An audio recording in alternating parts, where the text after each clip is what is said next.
दुपारच्या बातम्यांमध्ये पुन्हा एकदा स्वागत। नागपुरातून एक महत्त्वाची बातमी। नागपुरामध्ये मुसळधार पाऊस पडतो आहे। जिल्ह्यात मुसळधार पाऊस पडतोय। नरखेड तालुक्यामध्ये जोरदार पाऊस झालेला आहे। वादळी वाऱ्यासह जोरदार पाऊस होतोय। वादळी वाऱ्यामुळे घरावरचे पत्रे सुद्धा उडून गेलेत अशी परिस्थिती आहे। खूप वादळी वारा आहे। नरखेडमधली ही दृश्य आहेत। एक्सक्लुझिव्ह दृश्य आपण बघतोय। जोरदार पाऊस आलेला आहे। वादळी वाऱ्यासह आलेला हा पाऊस आहे, त्यामुळे घरावरचे पत्रे उडून गेलेले आहेत। सोसाट्याच्या वाऱ्यासह मुसळधार पाऊस येतो आहे।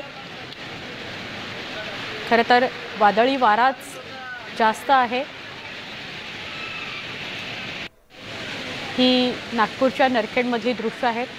नरखेड तालुक्यात जोरदार पाऊस आलेला आहे आणि त्याची एक्सक्लुझिव्ह दृश्य आपण बघतोय। घरावरचे पत्रे सुद्धा उडून गेलेले आहेत।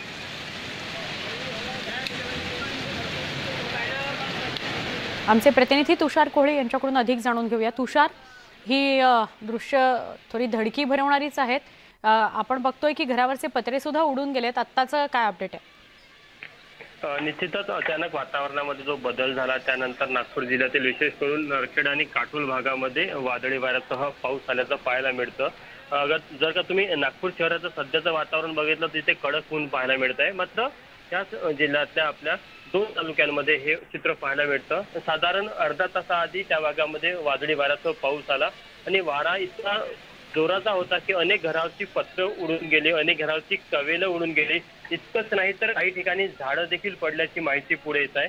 आणि या संपूर्ण घटनेमध्ये सध्या तरी कोणतीही जीवितहानी झाल्याची माहिती पुढे येत नाही। पण एक गोष्ट निश्चित आहे की अचानक नागरिकांना देखील कल्पना नव्हती, कारण की अचानक ज्या प्रकारे वातावरणामध्ये बदल झाला आणि वादळी वाऱ्यासह पाऊस आला त्यामुळे नागरिकांना देखील आश्चर्य वाटतं। मात्र दिलासा हा म्हणावा लागेल की वातावरणामध्ये गारवा देखील आलेला आहे। विशेष करून संत्र्याचं काही नुकसान झालेलं आहे। विशेष करून जे आता आंबिया नक्षत्रातला बहार झाडावर आला होता की थोडी छोटी होती, ती नुकसान झाल्याची काही प्राथमिक माहिती मिळत आहे। नक्की। धन्यवाद तुषार, आपण माहिती दिल्याबद्दल।